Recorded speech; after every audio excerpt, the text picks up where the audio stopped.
세상에는 왜 이렇게 고통이 많은 걸까요? 또 어려운 사람, 가난한 사람, 질고 속에 있는 사람들이 왜 이렇게 많은 걸까요? 하나님에게 우리는 원망합니다. 대체 하나님의 어떤 대책은 무엇입니까? 그런데 하나님께서 저와 여러분들을 위해서 이 고통 많은 세상을 위해서 우리는 지난 시간에 우리는 배웠습니다. 창조가 하나님의 선한 목적으로 창조되었고 고통은 세상에 존재하지 않도록 창조되었지만 타락으로 인해서 이 세상에 고통이 들어왔다고. 그런데 이것을 두고만 보실 수 없는 하나님은 이 세상을 구속하시기로 작정하셔서 이 세상의 모든 고통을 끝내주시는 온전한 승리를 우리를 위해서 이루어 주셨다고. 하지만 그 온전한 승리, 최후 승리를 얻기까지는 이미 해결된 문제인데 저와 여러분의 이 세상의 고난과 고통이 영원하지는 않을 것인데 지금 당장 문제 있는 이 세상을 우리는 인내하면서 주님이 온전한 회복을 주시는 그날까지, 우리의 눈에서 눈물을 씻어주시는 그날까지 우리는 참고 기다리면서 소망하면서 그날을 향해서 믿음으로 하루하루 살아가자고 여러분들과 말씀을 나누었습니다. 그런데 그러면 그날이 오기까지 기다릴 때 우리는 수동적으로 가만히 앉아서 기다리느냐, 하염없이 한탄하면서 탄식하면서 할 게 아무것도 없는 세상으로 우리 이 고난을 바라보기만 할 거냐? 아니요. 우리는 무언가 우리에게 주어진 일이 있다라고 생각이 됩니다. 오늘은 그 말씀을 여러분들과 나누게 될 거예요. 아프리카에 가면 말라위라는 곳에는 매년 수천 명의 아이들이 목숨을 잃습니다. 그런데 그 아이들이요, 여러분 왜 죽는 줄 알아요? 이 말라위라는 나라의 아이들이 죽는 이유가 아주 무서운 질병에 걸려서 죽는 게 아닙니다. 아이들이 죽는 이유의 가장 큰 많은 수가 어떤 것이 차지하고 있냐면 설사입니다. 설사. 아이들이 죽는 이유가 치료제가 없는 병이 아닌데 깨끗한 물이 공급되고 기본적인 위생이 이들의 환경이 개선이 되면 살릴 수 있는 생명들인데도 이들은 죽을 병에 걸려서 죽는 게 아니라 세상의 무관심과 또 소외된 그런 환경 속에서 살고 있기 때문에 죽어가고 있습니다. 다른 한쪽에서는 음식이 남아 돌고 영양이 과잉되고 그래서 이렇게 부자로 마음껏 편안하게 살아가는 사람들이 있는가 하면 또 세상의 한편에서는 불균형으로 인해서 가난하고 너무 병들고 힘들게 살아가는 사람들이 있습니다. 전 세계적으로 매년 수백만 톤의 음식이 버려진다라고 하죠. 그러는 동안 유엔의 통계에 따르면 2만 명이 이상이 기아로 매년 죽어간다고 합니다. 매년 50만 명의 이상의 아이들이 말라리아로 죽습니다. 1000만 명 이상이 예방 가능한 질병으로 생명을 잃어가고 있는 것이 지금 우리가 살고 있는 이 지구의 모습입니다. 강한 사람들은 더 강해지고 약한 사람들은 더 약해지는 고통에 빠져가고 있습니다. 높은 곳은 더욱더 높아지는 곳을 향해서 나아가려 하고 낮아진 곳에 있는 사람들은 더욱더 낮아지면서 인생의 고통은 더욱더 깊어만 갑니다. 이 세상의 흐름은 여러분 거꾸로 가는 것 같단 말이에요. 그런데 성경은 이 모든 세상에 주 예수 그리스도를 보내주셔서 예수님께서 오신 것은 이 뒤틀린 흐름을 거꾸로 다시 원점으로 원래 방향으로 돌려놓기 위해서 오신 것임을 알려주고 있습니다. 사랑하는 성도 여러분, 당뇨라는 질병이라는 것이 피가 안 흐르는 거거든요. 그러니까 이 끈끈해지는 피 때문에 이 당이 있으면 혈관에 피가 잘 흐르지 않게 됩니다. 당을 낮춰주는, 수치를 낮춰주는 약도 있지만 또 하나 복용을 하시는 게 아스피린 같은 것을 먹어서 피를 묽게 해줘야 이 피가 흘러가고 생명이 흘러갑니다. 이 피가 원활하게 흘러가지 않으면 손끝이나 발끝이 당뇨 합병증으로 인해서 썩어가게 되는 거죠. 말씀드리고 싶은 건 이겁니다. 흐름은 생명입니다. 흘러야 되는 거거든요. 그런데 이 높은 곳에서 낮은 데로, 강한 데서 약한 데로 흘러가야 됩니다. 평평하거나 아니면 이것이 거꾸로 돼 있으면 흘러가지 않습니다. 생명은 언제 역사하냐면 원래 방향대로 흘러갈 때 역사하게 되는 거죠. 하나님이 창조하신 세상이라는 게 그런 것 같아요. 창세기 1장 말씀을 보잖아요. 그러면 하나님이 생명을 흐르게 하셨습니다. 해와 달을 만드신 것이 시간을 흐르게 하는 거고요. 강물을 만드셔서 그 강물을 따라 생명이 흘러가고 생명이 태어나게 하고요. 바람을 통해서 공기를 나르고요. 사람은 땅을 경작하면서 생명의 흐름을 이어가게 하셨습니다. 사람은 하나님의 형상으로 만드심을 받아서 지으심을 받아서 그 하나님이 주신 마음을 따라 사랑을 따라서 자신이 받은 사랑을 또 자신에게 주어진 이 생명을 서로에게 주위에 있는 사람들에게 흘러 보내도록 하나님께서 저와 여러분들을 그렇게 지으셨습니다. 그런데 이렇게 생명이 흐르도록 만들어주신 이 세상에 죄가 들어오고 흐름이 막혔습니다. 하나님과의 관계가 막혔고요. 가인은 동생 아벨을 쳐 죽이는 생명을 끊어놓는 관계를 끊어버리는 그런 죄를 짓고요. 바벨탑을 쌓아서 사람들이 다른 사람들을 짓밟고 위로만 올라가려고 그렇게 사람들의 욕망이 끝을 치닫는 세상을 만들었습니다. 결국 모두가 높아지려는 세상은요, 생명을 말려버리고요. 흐르지 않는 이 세상은 썩게 되는 거고요. 머무르는 것은 생명이 살아나는 역사가 일어나지 않고 죽게 됩니다. 지금 우리가 살아가는 세상은 흘러가는 것이 필요한 거예요. 생명의 흐름이 필요한 거거든요. 낮은 데서 자꾸만 높은 데로 흐르게 만듭니다. 어려운 사람, 힘든 사람들이 권력 있는 사람, 가진 사람, 그런 사람들을 향해서 바치고 더욱더 자신들의 피를 다 빨아내는 그런 권력자들이 세계 곳곳에 있고요. 이런 일들이 세상에 너무나도 많이 있어요. 권력과 부를 가진 사람들 때문에 약한 사람들, 가난한 사람들, 소외된 사람들이 그들의 삶에도 하나님이 주시는 회복이 있고 생명의 역사가 있어야 되는데 그들이 만들어가는 것은 죽음입니다. 단절이고요. 그들을 더욱더 가난하게 만들고 고통 속에 신음하게 만듭니다.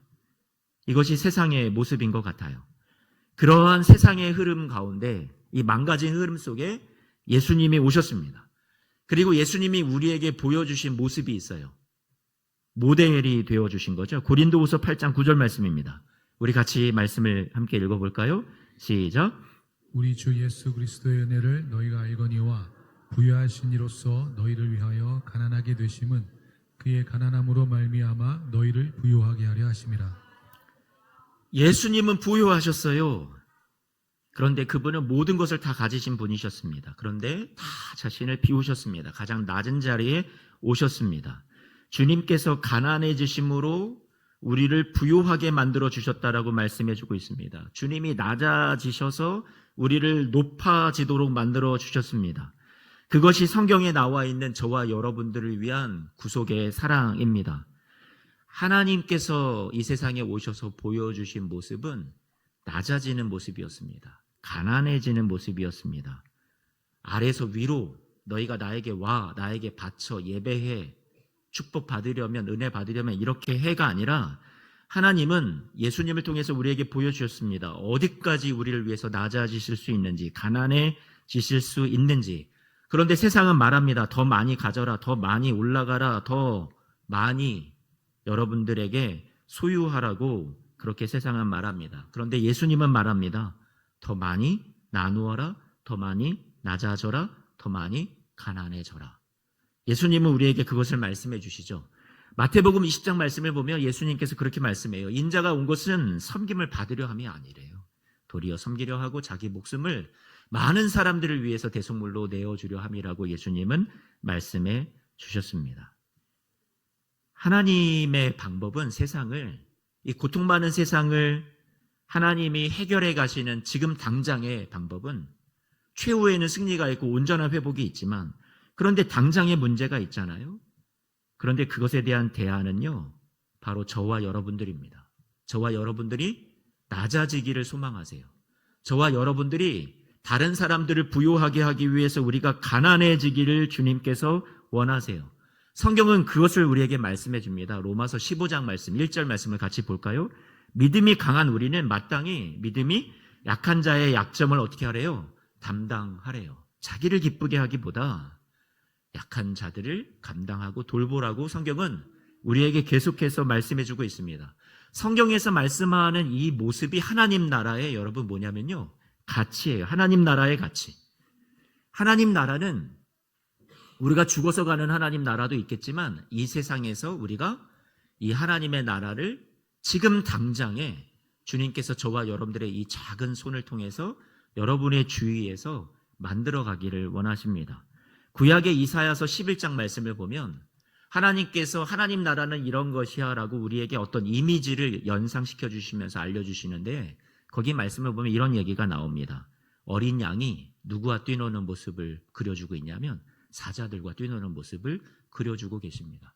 어린 양과 사자, 어린 양이 도망가야죠. 숨어야죠. 어디 사자가 그 맹수 앞에 이 어린 양이 같이 어울리고 뒹굴 수 있겠습니까? 그런데 하나님이 꿈꾸시는 세상이 바로 이런 세상이라는 겁니다. 강한 존재가 약자들을 괴롭히는 세상이 아니라 품고 뛰놀고 같이 어울리는, 같이 동료가 되는 그런 세상을 하나님께서 꿈꾸신다고 하나님은 성경에 이런 모습들을 우리에게 보여주고 계십니다.